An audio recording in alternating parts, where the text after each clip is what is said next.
Let's go. You're listening to The Edge, everything bass fishing, coming to you worldwide from Megaware KeelGuard Studios. What is up? What is up, Bass Edge Nation? We are here and back with a highlight episode or a recap episode of 2024. This is going to be our last show in 2024, so super excited to bring it to you. We're right here, Christmas, New Year's. Man, what an exciting time. Obviously, the holidays are always super busy, but you always get some of that family time to kind of relax and kind of think back about what the previous year was all about. What happened that was exciting, maybe what happened that kind of sucked, but time for the recollection. And that's what today is going to be. We're going to do a recap of things happening in 2024 in the bass fishing world. I actually did a show similar to this live on Bass After Dark. If you haven't seen Bass After Dark, it's a great podcast. Brian the Carpenter, Ken Duke have new and interesting co-hosts or guests, I guess you might say, every week. I believe it usually goes on a Thursday night. And then, as it said, it's after dark, usually starts about 9 o'clock Eastern. But if y'all haven't checked out Bass After Dark, please do. Great content, all kinds of interesting stuff, and lots of good rambling to just hang out in the evening on a Thursday night with those guys, Ken Duke, Brian the Carpenter, Bass After Dark. But we are here with Bass Edge. Again, final episode of 2024. And, man, we started the year with kind of a trend of having this guy on the show. He was on the show about 3 times. So we got a special guest with us tonight, and I'm going to bring him on right now. Here he is, Mr. Hella Bass, Rich Lindgren. Rich, thanks for joining us here for the final episode of Bass Edge Radio in 24. Yeah, kind of the bookends. We're bookending it. Yeah, that's exactly right. It started off hot, and it's in and off hot. That's kind of how every bass fishing season kind of rumbles through. There in the middle, we had this year some interesting happenings in the middle of the year, but usually it's kind of just trudging along. Then you get some big changes toward the end of the year, which this year, of course, was no doubt with that. But let's kick it off, man. We're going to go top three. Top 3, Rich. Let's first start this off with top 3 tournament performances. I'm going to let you go first. We'll go mano y mano. You mentioned your top one. I'll mention my top one. We'll do a little chit chat about each one. But man, what's your top one in 2020? Yeah, I'm gonna maybe go with one that's a little bit, I think maybe not what people are expecting, but I'm gonna go with Easton Fothergill's 2 Bassmaster Open wins and winning the EQs as a top performance that kind of hits close to home. Easton Fothergill's from Minnesota. I haven't really fished against him as a boater, but a lot of people I know have, and he did really well fishing team tournament stuff with his dad here. Okay. Individually did well. Went off to college, obviously won the college bracket the year before, and then got his EQs paid. And I kind of thought he would make the top 9, right? But that he would, for the most part, dominate outside of one kind of middle of the pack finish on Santee Cooper and winning 2 Bassmaster Opens, which hasn't happened in years, 15 years or something like that. And that, and I think, I actually fished some of the Bassmaster Opens this year, but I didn't fish them 20 years ago or whatever. But just as a fan of the sport and somebody that's pretty involved, I think the open field now, head to toe, top to bottom, is far and above a higher level of playing field than it was when Randall Tharp and was it maybe Kelly Jordan or somebody else won when I qualified twice. It's harder now. They also won 2 Opens in the same year. Oh, yes. I mean, still a great accomplishment when they did it back then, but I think it's even more impressive against these Bassmaster Open fields of today. I would agree. You take a look at last year, just kind of capping off what Fothergill did is those 9 anglers that came in last year, 8 of them, or all 9 anglers from the Opens made the Classic. It was only the Federation angler that fished the Bassmaster Elite Series in 2024 that didn't make the Classic. So, yeah, pretty stout, and again, a tremendous field there with the Opens. Let me ask you this, since you're kind of closer than I am in Texas, did you see that? I mean, was his father a really good fisherman and then was able to kind of pass down an early education to Easton to kind of excel him quickly? Absolutely. Okay. He was a good bass tournament angler.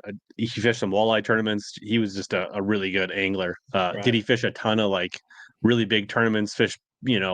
He basically, mainly fished local team stuff. But when he did, he was very successful. So He caught him. no Yeah. surprise that, them fishing together became a dominant force on team circuits around here.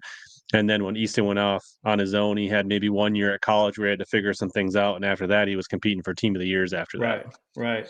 Yeah, you see that a lot of places. I mean, you look at Laker Howell doing well, Randy Howell's son. You see the Robinson boys, Marty Robinson's kids doing extremely well. Marshall in the BBT, of course, and then you got Bo Browning qualified for the Elite Series as well this year.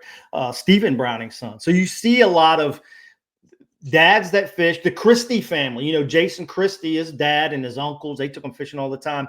The Johnstons, I know that their dad was an excellent, fisherman as well. So you get this early upbringing, it's kind of set in your soul or gets in your blood somehow. And it really helps a young angler excel quickly. And they got to keep the passion for it too. I've seen this go around, with my youth camps and stuff. There's sometimes a youth angler's got a big passion for the game, and then it just kind of fades a little bit. But if somebody like Easton, and there's several other young anglers out there like him, continue that drive and really have that just unwavering, decision to be the best that they can at the sport, that's what makes a great angler, no doubt. No doubt. All right, I'm going to go off with mine. And this is the best performance because it was, for me, the most fun to watch. And that was Jordan Lee, Lake Toho, Heavy Hitters, MLF, the Frog Nasty tournament. That was one of the funnest tournaments to watch that I can remember in the last couple of years. Just a lot of cool topwater bites. Obviously, was throwing a frog. You had a little bit of drama in there. Some guys kind of, tweaking it on his chirping. Yeah. On his, is this person looking at my holes? He coming in on my off days? Right. Yeah, there was. So that made it fun to watch too. But overall, it was the performance, the way he hauled the fish out. A lot of people think, well, heck, man, he was just throwing a frog over a big mat. Man, there was so much more if you really dive in. And we're going over these recaps so anglers can go back, look at these highlights, look at these things that these people did and learn from them. And what Jordan Lee did in that particular tournament is just wrench those fish out of there, didn't move the boat, not to disturb the area where the fish were congregated in, where he was getting all these frog bites. And that's really, I feel like, what led him to the advantage and a strategy that he employed that created a win for him. But that was a fun tournament for me to watch, man. That was definitely a highlight. 24 and kind of a coming out party for the Swamp Lord for Berkeley, right? Yeah, so right. Cool. That was cool. So the Swamp Lord's a pretty good frog. I've caught some fish on it. Like it's a good frog, solid. But he was absolutely juicing it with rattles and weights to push down on those mats. So just a little nugget there. If you want to go back and look at it, you're fishing those thick mats, that kind of tidbit you can get. Like, and I do the same thing when I upper Mississippi frogging in the summer. Like, I'm loading that frog down with some extra weights to put a bigger depression, move more water. And then, so I think it does two things. It moves more water so the bass can sense it better. And then when they come up, right, if the frog is like super light, it gets pushed away, right? You need kind of it to like sit there so they can pull it down easier. Yeah. A couple great tips right there. Great job, Rich. Love the fishing tips while we're talking about the recap. What's your number 2? Ooh, should have thought that far ahead. You know what? On the spot. There's some obvious ones out there, AOIs and things like that. But how about kind of similar to yours? One that was not maybe super like national level, but actually for what it was, created a little bit of buzz. And that's Chris Johnson, not Johnston. Bass Nation win on the number 2 qualifier out of Muskogee. Okay. And he fished out of his, like, I forget what it is, like 1995 Ranger Yes. Comanche with a 2-stroke motor. I think he has to mix his oil and his gas. Like, there's no spot lock, there's no anchors. He's got these old school plano tackle boxes. He's got the vest with the patches. He's got a pistol grip rod that he's throwing a spinner, like just as old school and as good a dude as you're ever going to meet. Had him a guest on my Hellabass show. Nice. I ran into him, talked to him down at the national championship on Grand Lake when I fished that. But there was definitely a buzz with all the, we'll talk about some of the industry stuff, but obviously there's some stigma and drama and chatter about front-facing sonar. So he was able to come in, and that was one of the first big wins of the year that was 100% old school. And that definitely had a little groundswell of momentum around it. So I just wanted to highlight that one. Absolutely agreed. I think it's a great highlight. I think, what jumped out at me, right? I didn't know him, wasn't following the tournament. I had a friend that was fishing the tournament and who did well and qualified for the championship. But I wasn't really sure. And then I saw the vest. And when I saw the vest, I was like, oh, this dude's got to be cool. I like this right here. And then when he just crushed them and made such a noise in the tournament. And then you learned more, as you've already depicted. That was a very cool win. Couldn't agree more. Great number 2. I love that. Love it. All right, I'm going to go to my number 2. And surprise, when I was writing all this down and kind of thinking about what kind of moved me this year, I was surprised that my top 2 were MLF events. I like yours. You're going to a totally different where you were with Fothergill, Chris Johnson. And now I'm going back to MLF, Skeet Reese on the James River. That, again, another super cool win. He did a lot of fun things there with the tide. Really kept himself in position throughout the entire event. He had some skill set there, fishing tides. Obviously, he's from California, the Delta, and he's been to the James River before, so he kind of translated it to the James River that he had seen. But that was years ago.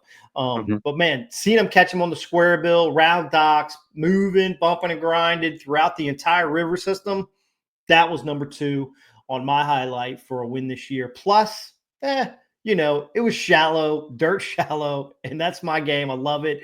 And although I'll do some forward facing, don't get me wrong, but it was just a fun tournament to watch. And it was cool to see a guy that really was at the top of the game in 05, 6, 7, 8, 9, 10. And really, since the changeover from, a lot of the BASS guys, switching over to the MLF Bass Pro Tour, he was kind of in a, just not really. He had another good tournament in smallmouth, up at Champlain. But, man, it was just fun to watch Skeet come out and do his thing. And anyway, that was my number 2. What you think about that one? Yeah, it was. I mean, you're like, I didn't remember. I mean, I guess one. and Skeet won maybe a year before that or 2 years ago in Florida on a chatterbait, right? So yeah. Skeet still got that pop, right? He's not the consistent AOI angler that he once was. Maybe it's the format, but I think he won an invitational a year or 2 ago in Florida. Yes, he did. He won that at Okeechobee. Every fish counts win. So still being relevant. It's good to see. It keeps things interesting. I think that's good for the sport to have guys, Yeah, totally agreed. He hit it off. What's your number 3? Let's go, Rich. Knock it down. All right. Last one you get. Hard to keep it 3. You got 2 cool ones so far, dude. I love Drew Gill kind of had a coming out party, but I think along that same lines, you have to acknowledge Wheeler's dominance this year and what a season he put together on BPT. So I'm going to give the highlight to Wheeler's dominance in the face of Drew Gill, Elton Jones Jr. on the upcome, but he still just buried him and won the AOA by 30 some points. Yeah. The guy's ridiculous. We're gonna, you go down some of the list of the names, and we're not just talking about old school names, even newer names. Your Michael Neals, that's a big forward facing guy, and it's had success. Your Connells, man, yeah, he's just knocking down some giant anglers over there, no doubt, on a consistent basis and handily on a consistent basis. It's a shame that they make it so hard to see the results. Yeah, oh yeah, long term, old school. Yeah, Why can't I just see the 2024 season on one page for Jacob Wheeler? you got to make like 15 clicks to get there. Yeah, but he pretty much averaged like a top 10. I think that's the gist of it. I think his worst finish was still a top 20 or something like that. So won't give you all the numbers and stats, but yeah, he was lighting it up again. And here's kind of a spin off of that. Like we're gonna go into industry here in a second, but I think we'll probably even touch on this. But with the rule changes for front facing sonar, the BPT put in place. Right. I feel like Wheeler and a couple of those guys are already playing chess when everybody's playing checkers. Yeah. And with these new rules, there's even going to be more strategy. So I look for Wheeler to even widen the gap with the changes. How's that? That is pretty cool. That's an interesting look at that. Interesting perspective. I cannot disagree. He is playing chess. I love that analogy. He is playing chess where many others are playing checkers. That's exactly right. All right, here's my number 3, and he pretty much blew this thing out of the water. This lake is fishing better than maybe I've ever seen it in my time, being a professional angler and knowing what's going on in the state of South Carolina, specifically a blueback herring lake. But it is Patrick Walter's win on Lake Murray. Absolutely dominated the event. I think he won by 6 or 7 pounds, which is nearly unheard of in the Elite Series these days, especially when they were everybody was catching them as good as they were, but yet somehow Walters just got more, bigger, better throughout the entire 4-day event. Pretty amazing showing by Patrick Walters there at Lake Murray in the Bassmaster Elite Series event. What say you? Yeah, I mean, it's been a minute, right? Like that happened. I was trying to go back. Where's he going with this? Yeah. And so it took me a while, but yeah, won by like 12 pounds, and he wasn't. It just climbed and separated the gap, and never took. Caught him on a lot of different baits, moved around, caught him out of different areas, and just every time the fish made him pivot, he made the right decisions and still caught him. I think it was one of the best tournaments also viewership wise, because you saw forward facing, you saw traditional fishing, you saw sight fish, it was all over the map. And I really Patrick fell out of his boat next to Lee Livesey. I mean, there's just a lot of good things happening. There was a lot of good things happening. All right, man. Well, that kind of breaks down the tournament highlights per Hella Bass and myself, Kurt Dove, here on Bass Edge Radio. Y'all stay tuned. We're going to get into a couple industry highlights. Remember to go back and check out these highlights. Go look at the archives from Bassmaster, Bass Fan, lots of places you can check out good media reports, not just all the drama that goes on in the sport all the time, but good media reports to learn how to catch more fish. But y'all stay tuned. What's going to happen here, Rich, is we are going to take a quick break. And then we're going to all right. I'll hang tight. It's going to happen real soon, right after this awesome Megaware message. You know the importance of protecting your investments, so choose the protection the pros pick. Grinding sand, abrasive rocks, and concrete ramps are no match for our patented technology. The Megaware KeelGuard is made tough and made to stick. Install it yourself in less than an hour, providing the most dependable, most trusted protection for your boat, guaranteed for life. Insist on the original KeelGuard the pros have picked for 25 years. Megaware KeelGuard.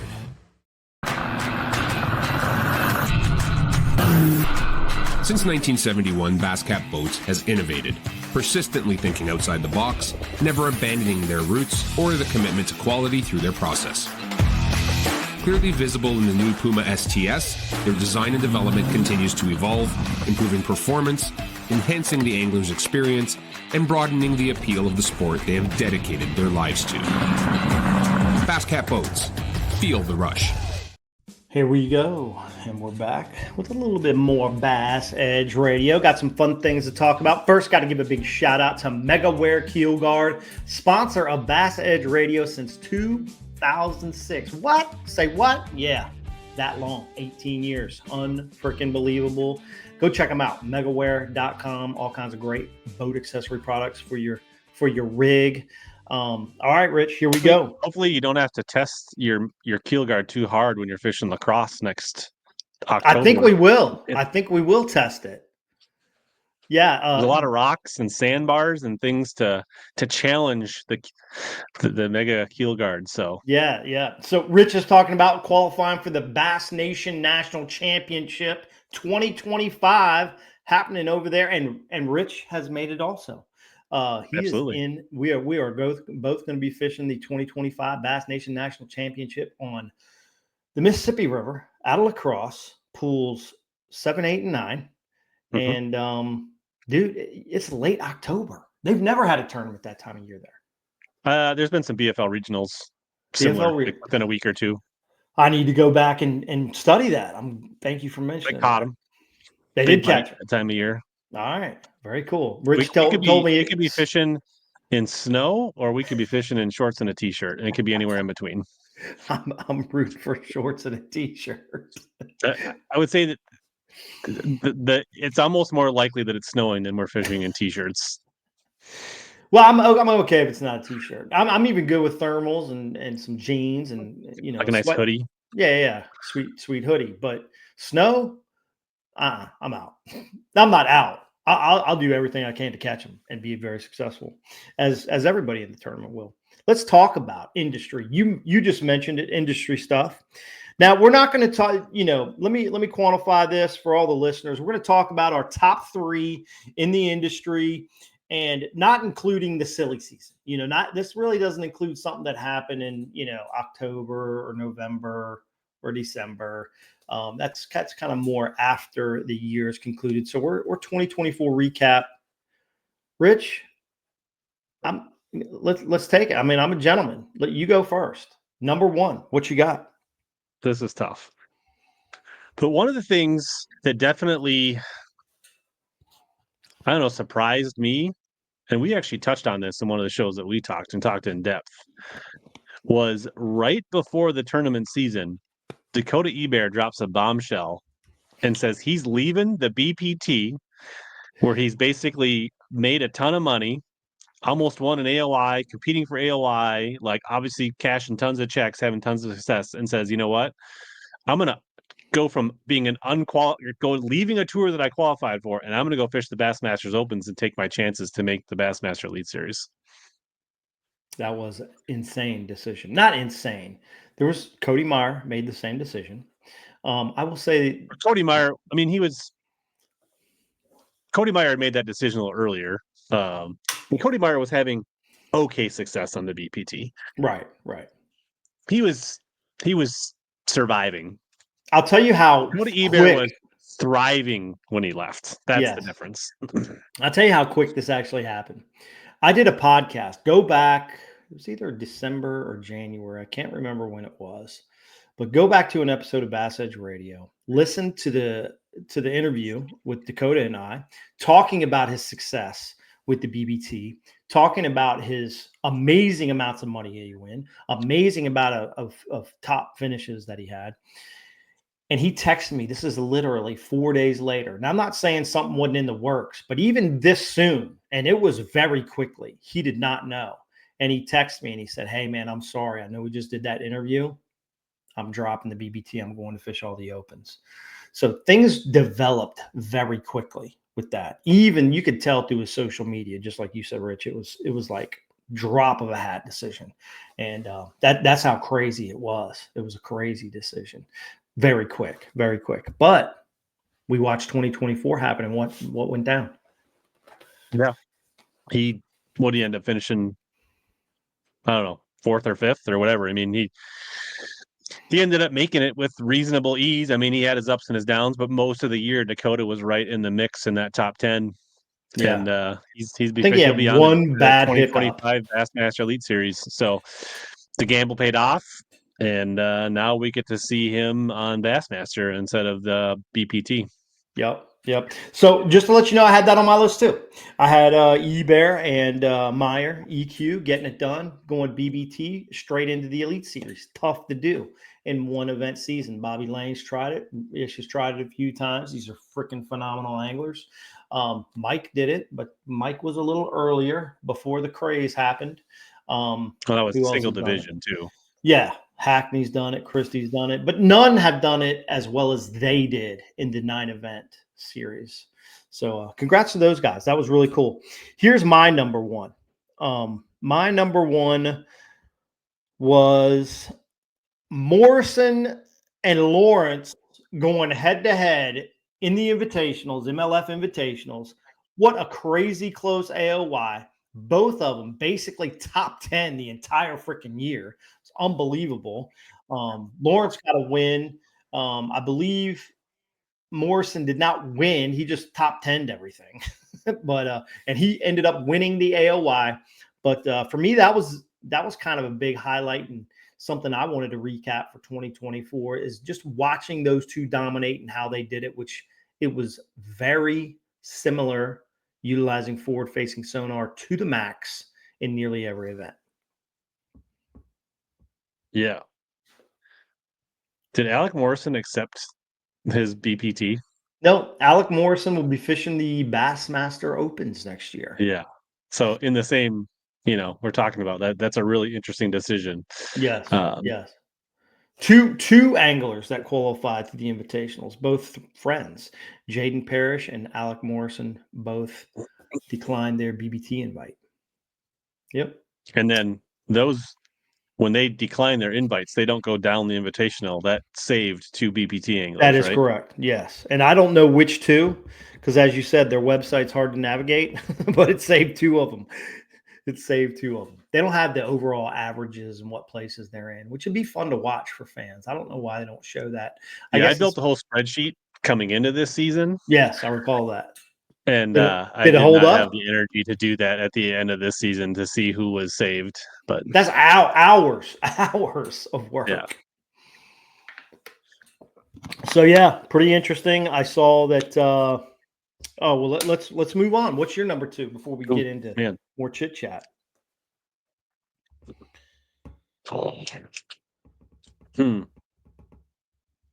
I think I guess it was right at the end of the season, but still kind of in the season, I think, was the announcement, right? Of the MPFL going no front-facing sonar, and then basically Bassmaster and MLF all announcing their stuff within a week, right? So, I think they all kind of had somewhat of a plan, but they were hoping to wait. But then once MPFL dropped theirs, then everybody felt like they had to lay their cards down.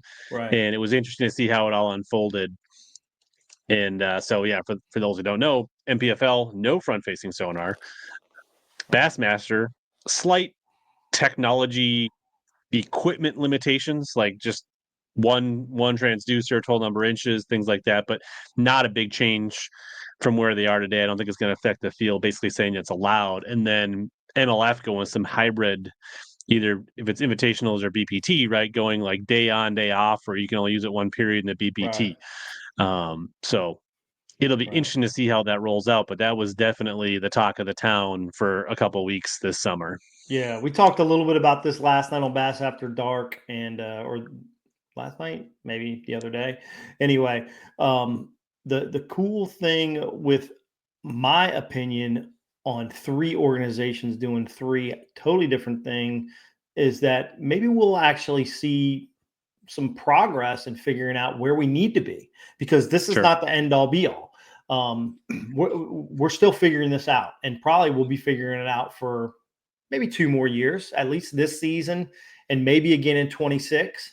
And then I think we'll have some clarity on what's happening and where the fans want it to be, where the anglers want it to be, and where the organizations want it to be. Somewhere they'll find a common ground. But yeah, I think it was great that those things. But agreed with you. The coolest thing about that was MPFL basically pushed the envelope, so the other 2 had to bring it on, and I think they should do that more. I mean, let's face it, be the leader. Bassmaster, MLF, NPFL, keep leading. Somebody needs to lead. Get out there, get it done, keep leading. Yeah. So I'll just make one more comment or one more kind of. Yeah. So all the people that are the vocal ones in social media about being anti-FFS, Right. you better show up at the weigh-ins. You better be showing up on their live streams, and you better be buying some NPFL merch. Otherwise, stop talking. Yeah. Put up or shut up. And hopefully the fans, I mean, the truth will come out in the viewership and the fans and what really matters. Yeah. And in my opinion is it's a vocal minority that's anti, and I don't think that many people really either understand it or care that much outside of a minority. But that's my take. I don't think there's a big enough solid viewership to really push that envelope. If there was, when 80 of the top anglers in the world left bass to go to MLF, everybody would have watched MLF, but they didn't really care. What they cared about was the bass organization. This is my blood. This is me. I grew up this way. And that's, I feel like you're not going to see a big change in what people watch and how they watch it. NPFL is going to be NPFL. It's going to be, back there, in the back of the train, and Bass is going to be running the engine, and MLF is going to be somewhere in the middle. So that's my 2 cents on that. And NPFL, you're not going to catch anybody making us watch it on fixed TV. All right, next up, I'm going to leave that alone. All right, here's mine. I feel like a lot of anglers went broke in 2024. I just feel like, the economy was rough. The industry struggled to do well financially. And I'm talking about the entire fishing industry. And now that is really settling in as we conclude 2024. But looking back, it was so much participation the last 2, 3, 4 years. Now that participation is falling off a little bit. We aren't seeing as many people's gung-ho about fishing the opens. Over the last week, we've all got invitations. Hey, we got open spots. Come fish them. We got open spots in the Toyotas. Come fishing. We got open spots in the invitationals. And that happened last year. But that was just because of the payout structure and that kind of thing. But overall, bass fishing is not striving as what it wants. The big deal with that is a lot of anglers went broke in 2024. What you think? Yeah, I don't know. It's interesting. I mean, there's always going to be a few hunter guys that are just will do anything, right? And when those 50 guys burn out, there's 50 more guys that are willing to mortgage their future to try it again. I'm not saying the turnover going to come as fast here in the next several years. I don't know. I could be wrong. I think the last couple of years you saw that for sure. But I think that was a big thing in 2024 that we're just not going to see that gung-ho new guy ready to spend $30, $40, $50,000 for a chance at a dream that a lot of people are looking at and saying, man, can this really happen? The more and more you look at it, it's pretty rough out there. I mean, maybe it's the transparency and the more people talking about it in social media, the true costs and what it really goes into it. Maybe people are really starting to understand the economics and people, whether it's Jacob Fouts or that was a great video. That almost could be its own thing, right? I guess maybe Jacob Fouts was that late? Was that early January or was that late 2023? I don't remember. They might have been at the end of the 23 going, I don't know, whatever. Let me say this, for weekend anglers, you've done some great breakdowns of your expenses in tournaments, and folks that are interested in that kind of want to see Rich's breakdown needs to go watch the channel. He's got a lot of great, insight to costs, and some of them are extremely cheap, but it's still tough to make it happen because Rich, you're thrifty. You're a thrifty guy. I'm pretty conservative when it comes to you could sleep in your truck and do it a little cheaper than I do it. But yeah, I think that started a trend when Jacob Vouts did it, breaking down his expenses, talking about he wasn't getting as much, opening up that conversation about just because you make it to the BBT, just because you make the Elite Series, it's not like the money just starts flowing. Yeah. All right, what's your number 3? Number 3 for the industry this year. I don't know. I think there was another one I got here, but I think you're going to touch on it. So I think it's important to highlight how fishing boat docks became cool again in 2024. Yeah, that is though. So let's talk about that one. The Watson suspension. The Watson suspended. I mean, when's the last time we saw an angler get suspended from fishing an entire, not just a series, an entire organization? Unbelievable, right? I mean, go back if you haven't heard. James Watson was fishing a lot of boat docks, hence Rich's hat right now, pound FBD, fishing boat docks, which could also be construed as meaning something else. And many people construed it that way because Watson was having a tough time with things that were going on over at MLF. Bottom line is Watson got suspended, and we haven't seen that. I don't know. Have we ever seen that in the history of bass fishing? An angler gets entirely suspended. He didn't even cheat. It was just not getting the only along other with the time it's ever organization. happened, it's been a specific incident, whether it's cheating or rule breaking or getting into like physical altercations or like maybe some racial slur. I mean, like things that are like very definitive. Now, Yeah. I mean, this is like obviously James Watson and Boyd Duckett have been having a contest, Right. to whatever you want to call it, going back and forth at each other for probably a year and a half now. Right. And this was the final straw, the FBD merch, which if you can't figure it out, right? But I guess in the grand scheme, to some degree, Watson put MLF in probably gave him no choice at some point, right? Because like if you were gonna subtly tell all your sponsors and bosses and wherever you work to get effed in an innuendo, right? You're probably not going to maintain your job or your place of employment. So, right. But it was a big shakeup, a big, and it was Watson kind of was a foot. They put the foot down. It, yeah, and sold a ton of merch and got a big groundswell on his social media. Right. And he probably grew his fan base, and it, I don't know, is it going to equal out to be a net gain or a net equal? But James Watson's no dummy. He wasn't going to requalify regardless. So this was, he got to get kicked out before he didn't requalify and profited from that. Yeah. Funny times there, interesting times, warranted on MLF's part. I would, in my opinion, I think with most people's opinion, it went too far, but it was dang funny. It was a great move by Watson. All right. Here's my last one, my number 3 industry before we go to another break. And I'm big on this every year. I see the schedule come out. It's brutal, Rich. We've been to them places. We've seen them fish there. We've seen it. This year we went to Leech Lake up in your neck of the woods and the Chowan River. 2 new venues, which Bassmaster went to the Chowan back in like eons ago, but I think it was early 90s. But and these are 2 new venues that we fished. Out of all the freaking tournaments, we got 2.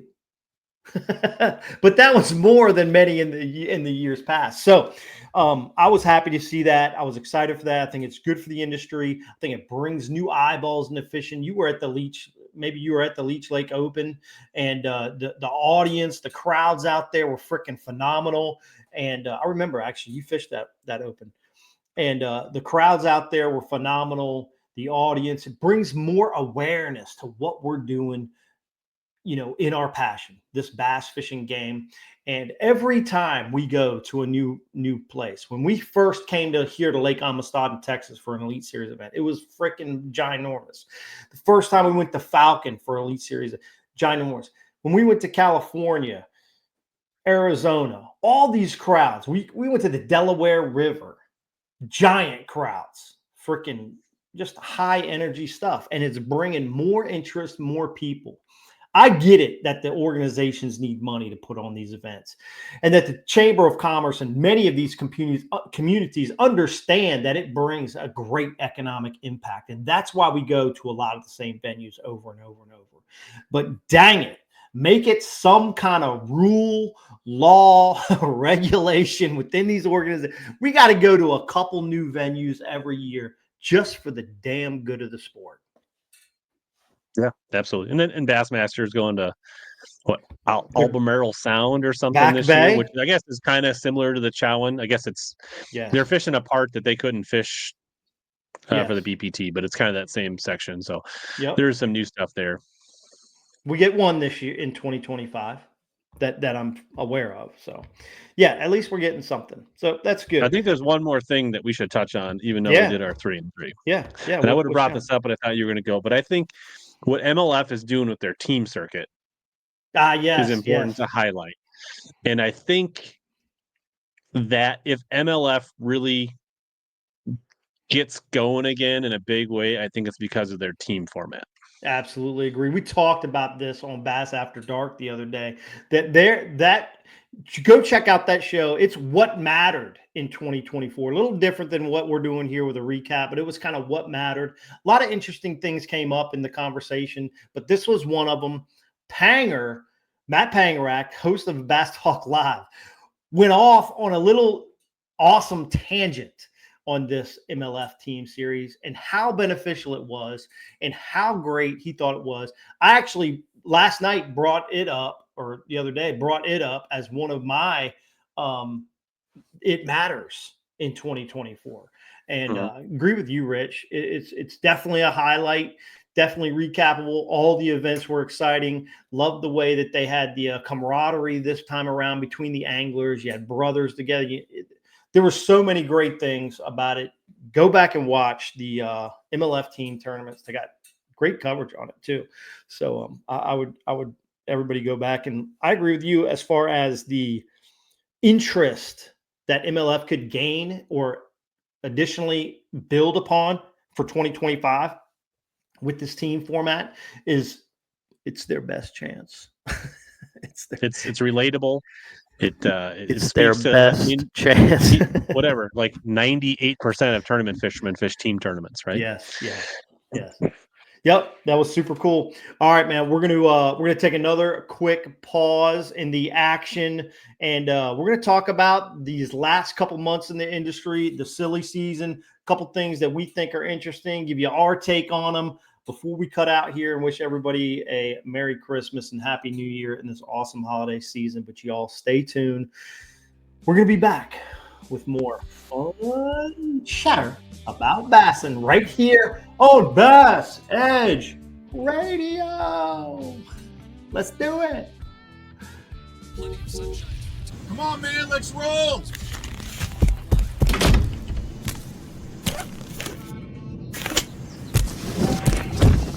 What the? To catch the fish, you need to be one with the fish. With PowerPole shallow water anchors, you'll get the ultimate in precision, power, and control, so you can catch more fish. No face paint or phony fins necessary. Excessive shock and vibration are two leading causes for premature battery failure. Prolong the life of your batteries with the new Megaware Battery Guard. The Battery Guard sits under your battery and absorbs excessive vibration and bounce, reducing G-shock by up to 80%. Great for boats or anywhere shock and vibration can damage a battery. The Battery Guard can easily be trimmed to fit virtually any custom shape or battery size. Save money by protecting your batteries. Spend more time on the water and less on maintenance. Find yours at megaware.com. Here we are, back. Final segment of the last episode of 2024. Shout out to PowerPole and BassCat thank them for their sponsorship for Bass Edge Radio. Basscat just been involved here over the last 12 months, but Power Pole has been with Bass Edge for a very, very long time. So appreciate their long-term support. And Rich, before we jump into moving to 2025, let me give the listeners a little heads up. Bass Edge will not be as consistent, and it wasn't that consistent in 24, actually. We went on a little hiatus. I think most of you know, if you watched the episode when we came back from the hiatus, I had a little issue. I got bit by my dog, and you didn't want to look at me for like 8 weeks. It was a bad deal. That's why we kind of had a big break there. And then once we kind of got moving away from the regular, habits are tough to break, but when you break them, you kind of get away from a little bit. And we had a lot going on fishing in the West Coast this year, which by the way, was also a highlight. Recap, whatever it was, because Juan Bass doing a great job on the West Coast, had over 125 boats in every single derby they had, up to 170 something at Clear Lake, 140, 150 something at Shasta, 130 or so at Havasu, another 150 at Meade, and then another big, huge U.S. Open there at Lake Mojave. But appreciate what Juan Bass and Billy Egan did in 2024 because it brought the West together. I had a heck of a time fishing it. So I'm going to be there moving into 2025. Bass Edge may be around here and there going forward, but you just have to stay tuned to the channel, stay tuned to the social media, and we'll let you know when a show might be forthcoming. All right, Rich, I said my piece on where Bass Edge is headed in 2025. We're going to talk about our top couple things here that we heard in the industry and tournaments and anything we want to talk about that we think is going to be interesting that we've heard over the last couple months that's going to affect 2025. You kind of brought up the regulations of forward-facing sonar, so we've kind of hit that. What's your new thing that's going to be happening, or something that you like that you've seen in this last part of 24 that you feel like is a big highlight? Yeah, I think kind of try to bundle this a little bit is the Bass payout change, right? So like they came out with their announcement that they were going to have no entry fees for Bassmaster Elite Series. On the surface, everybody was excited. They were like high-fiving, texting, like, right? Like Kurt's probably like diving to like sign up for the Bassmaster Opens because he's like, right, no entry fees. And then you find out, well, they just took the angler contribution out of the pot and the payouts got stripped, right? So there's some good, there's some bad, but it wasn't all roses. Good for the anglers that weren't quite making it, not so great for the anglers that were really catching them. Yeah. And then we get news that I forget what the new Bass Committee angler formation. In your tenure, there's been many iterations of committees and angler advisory boards, advisory boards, whatever you want to call them. Angler associations, yes. Right. So good to see that's back in place. They talked. It sounds like it's really healthy. They're having good conversations. They've got an interesting panel from young guys, from multimedia guys to old heads and everywhere in between. I think it's a good mix. And they decided that the anglers were going to pay about a $10,000 membership or something, which basically ends up being about $1,000 per event instead of $5,000 event. And it's going to get the payouts where the anglers seem happy. The majority of them anyways. It did look pretty bad when 40th place was $500. It was disgusting. Like if I can take, 9th place in a BFL and get a bigger payout than somebody finishing 40th on the Elite Series, then whoops. Yeah, not a great look for a elite organization to be paying out a $500 check, period, right? So I think we're in a better spot. I like the trend. If this is the starting point, and in 3 to 5 years, we're even further down that road where the payouts continually to go up and entry fees stay where they are or go down, then I think that's a big move. Move. We'll wait and see. If we're just bouncing back and forth like BPT did 3-4 years ago, then this is not a win. Yeah. We'll see what happens. I agree with you. It's very interesting. The other thing that we had recently come out, no co-anglers for the Opens. And interesting. When you say recently, today. Yeah, and also the fact that we have the MLF putting out all these surveys, and apparently from feedback, lots of people were not down with forward-facing sonar, and particularly co-anglers. And then they get all this feedback, but still put forward-facing sonar in the Toyotas and that kind of thing. And I think the BFLs are still forward-facing too. And so the co-anglers are kind of out there in the blue with this kind of new technology. It creates a whole difficult transition for those guys. But let's break down the opens. What's your thought on the opens, no co's? I did some quick math. Or is it killing more participation in the industry? What is it doing? I don't know. I don't know how much data Bassmaster goes into. Maybe they do a good job, right? Yeah. I kind of like how many. Obviously, their numbers were going down for co's. Yeah. I'd like to look at the long term, like if they look like how many guys that fish a division of co-angler or fish ends up being their springboard to becoming boaters in the future, right? So if you're eliminating that, and if that's your introduction to the Bassmaster Opens, like I'm gonna test the waters, like could this have a long-term effect that's not so great? Now, for the current anglers that are trying to use this as the springboard to the EQs and the Bassmaster Elite Series, I get it. It creates, especially when, like, if everybody had a co, then it's not a big deal. But there was definitely like this chatter in the opens that they like. There's these conspiracy theories that were like, oh man, I don't feel like Dakota Ebear has a co as much as me, and it's because he's favored it or because he's higher in the points than I am, right? And maybe it's true, maybe it's not, but it creates this perception where people start like bickering and chattering and all that kind of stuff, right? And kind of like Banger's thing about having bad boat draws all the time. So if you get a co a few more times than somebody else, is that a major disadvantage? I don't know. So it was created some uneasiness and they were getting to this point now. Now we had like really good co-angler participation at St. Clair. It was like pretty high. Almost everybody had a co, but a lot of other ones, they weren't even getting 100 co's. So less than half the field. So then you got, or a third of the field's having a co. So you got a lot of anglers that are getting no co's either day, right? And things like that. Yeah. So, and I was like, originally I thought like, well, if we take the co's out, obviously Bass is taking some of their operating expense based on co-angler entry fees. So if we take the co's out, that expense of operation needs to come from somewhere. So does that mean the already not great Bassmaster Open payouts are going to get worse if we take the co's out? Well, short term, they didn't change any open payouts this year for the pros. And I did some quick math based on like, they're only basing their payouts for the co's on 150 boats, even though it's a 230 boat field. So they already know, right? And I guess the participation was so bad in the early registration sign up, they just figured it wasn't worth the effort anymore. Yeah. But I did the quick math. They were paying out actually close to 80% for the co's, even though they're only paying like 68% on the pros, on the boater side. So they already were basically getting most of their operating expense from the boaters. And so on a full field, it was going to be like 150,000 for the year. Yeah. If or based on 150 boats, it was like 150,000 a year. And then if they only averaged, which probably was like 70 or 80 boats, then it was like 8 or 10 grand per tournament for the year. Right. That Bassmaster would be leaving behind and basically profit.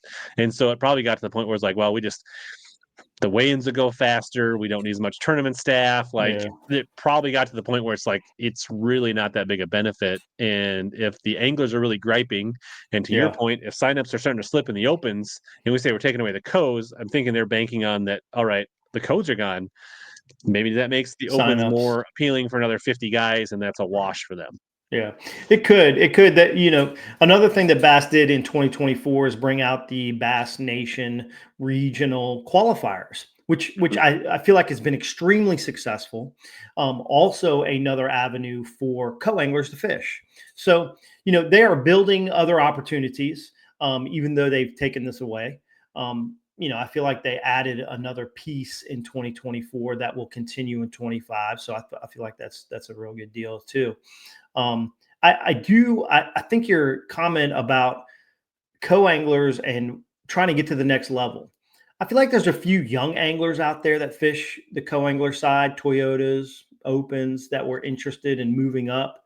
But I feel like most folks that nowadays, if they want to fish the pro and they've got a boat already, the cost is already so high just to own a bass boat that they're jumping in on the boater side anyway, whether they're ready or not, which is fine. That's their prerogative.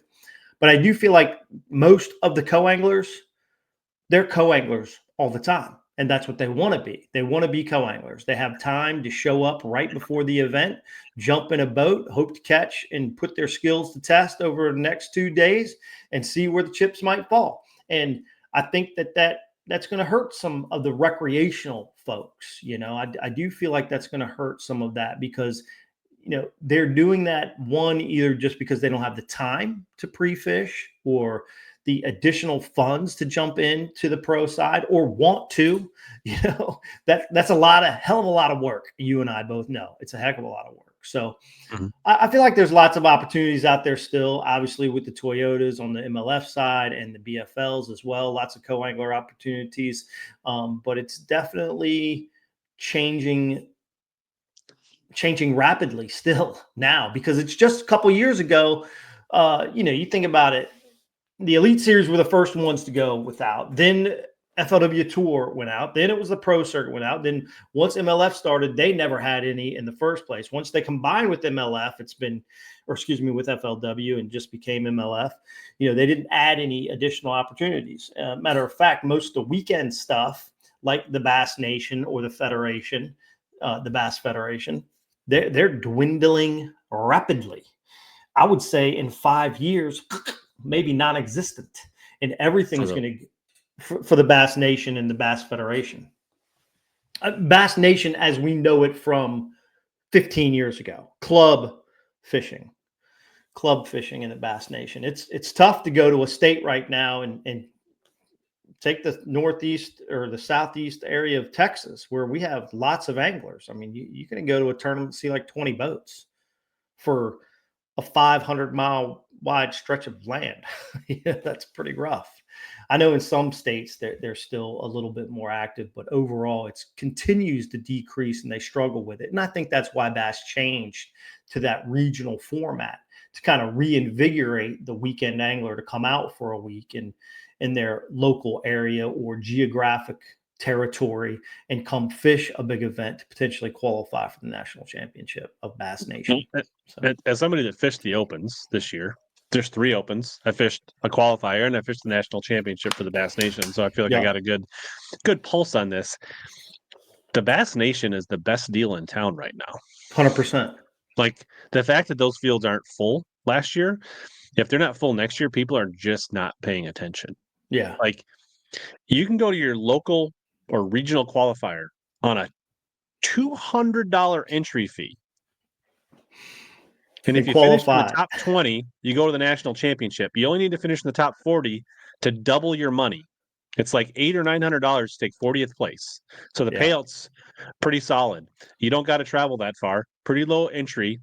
You get a 200 boat field, so they're operated almost identical to the Bassmaster Opens. Right. They're doing they lay out the same tournament briefings. They got all the same, most of the same rules. Like it's really a Bass Open light without quite, you don't have to fight off Dakota Ebear and Easton Fothergill, but you're still very solid competition, right? And if you have one good tournament locally, you can go to the Bass Nation National Championship, and at that point, it's no entry fee. So you're still only $200 in plus expenses for your first tournament. Right. And then you're fishing for, I forget, $50,000 or $60,000 in a berth to the Elite Series, and 3 guys go to the Classic. And I want to say 40th place there was like $1,000 or $2,000 or something, a pretty solid payout. Like the opportunity is ridiculous. I mean, you can qualify. And then if you want to be the single division guy that doesn't want to travel a ton, or you can fish 2, 3, or 4 of those qualifiers and make that and that's the weekend guy's route to the Bass Master Classic and the Elites on minimal expense. And if you're that good, people are sleeping on that. Yeah, I agree with that. I think the second best deal, if you want to spend a little bit more money, is a Toyota Series with a championship that pays $200,000. And I think those are the top 2 deals going into 2025. And I believe that Bass started that in 2024 with that Bass Nation regional format that you're speaking of there, Rich, is because they see that as the next progression. Bass is trying to build a progression like MLF has, in my opinion. And that way they can draw more because they know the club thing has gone away, right? It's almost non-existent for the most part. It's hard to organize. It takes a lot of volunteers. It's almost non-existent. So they're going to take this new Bass Nation format, expand it, excel with it, and then that's going to become your solid 3-tier system from the weekend angler, similar to BFL, to the Opens, which is a cross between Toyotas and Invitationals, and the Elite Series, which of course is parallel with the BBT. So I think I'm still in a bass club. Yeah, I'm not saying that people aren't. And just so people don't understand, if you're in a bass club and you fish your state qualifier, and even if you don't make it through your qualifier to be a regional qualifier, national qualifier, you still have a window as a fishing Bass Nation club member to sign up for these qualifiers before it goes to the mass bass members. Well, you have to. I think you have to be in a club to sign up first, right? The club members get the first chance to fill those qualifiers. That's right. Yep. So if you're pissed that other guys not in clubs are fishing the qualifiers, it's because you're not fishing them and you're not signing up. Because you have the first right of refusal. So you and your buddies should sign up for your $200 and go fish them. And then open guys can't sign up for them. Exactly. All right, man. We knocked that pretty hard. I think that's great information specifically for weekend anglers or regional anglers that are looking for good opportunities, like Rich broke down very, very effectively there. There's lots of good opportunities still in the world of bass fishing that don't cost an arm and a leg and can still lead you to the promised land. All right. So we talked about paybacks. We talked about co-anglers. Rich, you got any more moving targets here that happened in the last? We're gonna take one more topic here before we shut this thing down. You got a big one to add. You've been on point tonight, by the way. Boy, where do we go? Point. I don't know. I'm just gonna maybe take the low-hanging fruit here and just like MPFL. It seems like it's one step forward, 2 steps back for them. Yeah. They do a good thing, and then they seems like they got momentum, and then they cancel their championship. Yeah. And then they got good things going, and then they can't fill the field. And then they start to get guys like Patrick Walters and Drew Cook and other anglers fishing it, and things are going. And then they got to reschedule a tournament. And then there's blowback, and then there's a wind day, and then there's an altercation between the president and the anglers. And it's just like funny stuff. Yeah, funny stuff. I think it's the third wheel. I think there's too much going on. I